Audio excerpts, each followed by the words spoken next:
It's one of the most daring engineering projects the world has ever seen. A massive island built from sand and rock, with threats of earthquakes, violent storms, and erosion from the sea. It'll be a miracle if this palm megastructure survives.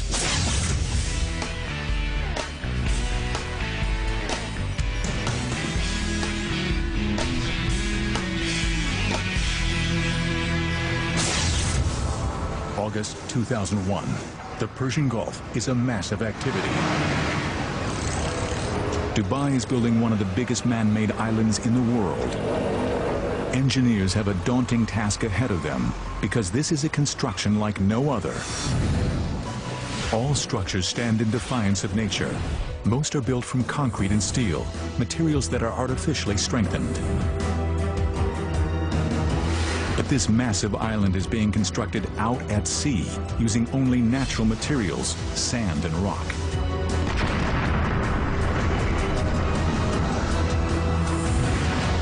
And both start eroding the moment they hit the water. For project manager Bob Berger, it's a daunting task. Any construction is in defiance to nature, and this is an extreme example of that. Every day, we're trying to prevent the destruction of what we built. The Middle East, Dubai, the jewel of the Arab world. A kingdom built on the profits of its oil reserves. This tiny emirate, the size of the state of Rhode Island, is one of the richest places in the Arab world, but it hasn't always been like this. 50 years ago, Dubai was a trading town built on a creek. Over half a century later, it's been transformed. Now it's famous for gold, trade, and oil. But there's a problem on the horizon. By 2016, the oil will have run out. It'll mean disaster for the economy. Dubai must find a new source of income. The Crown Prince, Sheikh Mohammed bin Rashid Al Maktoum, has a $2 billion plan to save his country. He's ordered his kingdom to transform itself into the world's #1 luxury tourist destination, and the Crown Prince has a history of getting what he wants. To put Dubai on the map, he's already built one of the most luxurious hotels in the world, the Burj Al Arab, created first-class golf and race courses, and is planning the world's tallest building. But now, the Crown Prince's big idea is mass tourism, and Dubai seems the perfect spot. It offers sun almost every day of the year, glorious beaches and azure seas. 5 million tourists visit here annually, and they want to triple this to 15 million. But there's a problem. The coastline is only 44 miles long, not enough space for all these extra people.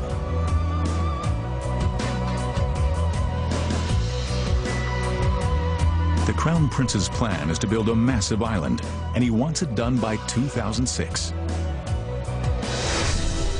And what better for a paradise island than the shape of a palm tree?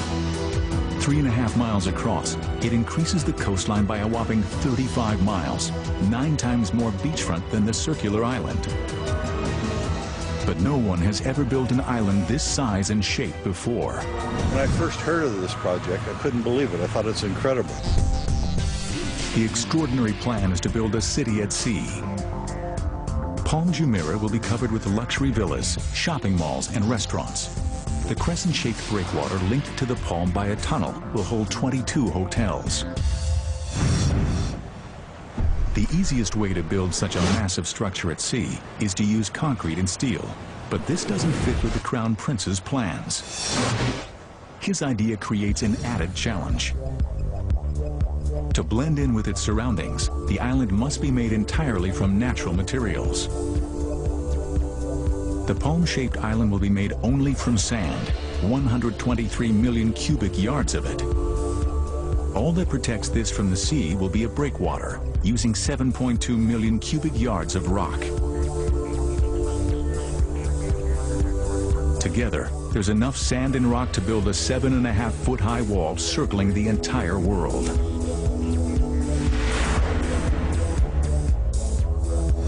This may be the only place in the world where something like this could be done, to have the vision and then the courage to carry it through.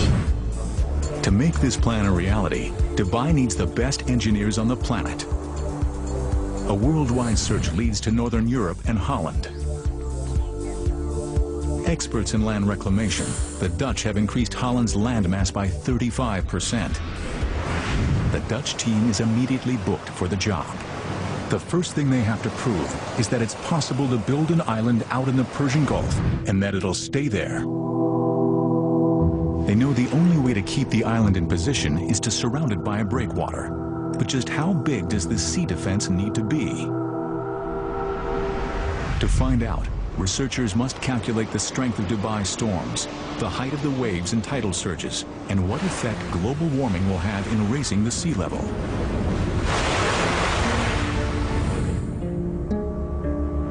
The biggest fear for all coastal engineers is massive freak waves. These waves build up over long distances, pushed by persistent winds and large currents. They destroy nearly everything in their path. But the island builders are lucky. The research team has figured out that the Persian Gulf is the perfect place to build this megastructure. On average, the Gulf is only 100 feet deep and 100 miles wide. It's too short and too shallow for catastrophic waves to build up. But the team knows they will get Shamal storms. Every winter, these intense northerly storms bring high winds and 6-foot waves that will batter the structure. Researchers must also factor in the worst-case scenario, the storm that hits once in 100 years.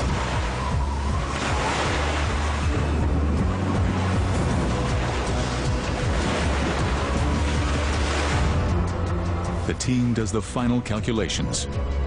To protect this fragile island, the breakwater must be at least 10 feet high above the waves and 7 miles long. But just when the engineers thought they were ahead, they're given another challenge. The developers in charge of this mega structure want to start construction immediately before the research is complete. It's a huge gamble that could come back to bite them. If they don't have it right, the whole structure could be washed away. August 2001, the breakwater construction team takes to the sea. They have only 2 years to build the massive 7-mile seawall. But just as they get started, disaster strikes. September 11th, 2001. The World Trade Center in New York is attacked in a brutal act of terrorism. Overnight, tourism to the Middle East stops. But work has already started on the Palm Island. Will millions of dollars and months of research go to waste?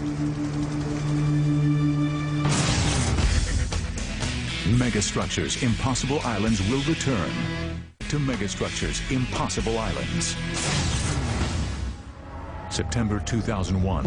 In the wake of terrorist attacks in the United States, travel abroad halts abruptly. Fear and panic spreads. People are too frightened to travel, particularly to the Middle East. It could have disastrous consequences for Dubai's ambitious plans. Work has already begun on building one of the biggest man-made structures in the world, Palm Jumeirah, an island that will transform Dubai into a world-class holiday destination. The massive 7-mile breakwater is under construction. Both the breakwater team and the Palm Island team are assembled to make the dream a reality, but 9/11 throws the plans into turmoil. 1,200 engineers fear their lives could be in danger. They make contingency plans to leave the country. In the meantime, they're advised not to go into Western hotels and bars. Business slumps. Beaches are empty, restaurants deserted. No one wants to be here. For 3 months, Dubai grinds to a halt. The sun is setting on the Middle East's tourist industry.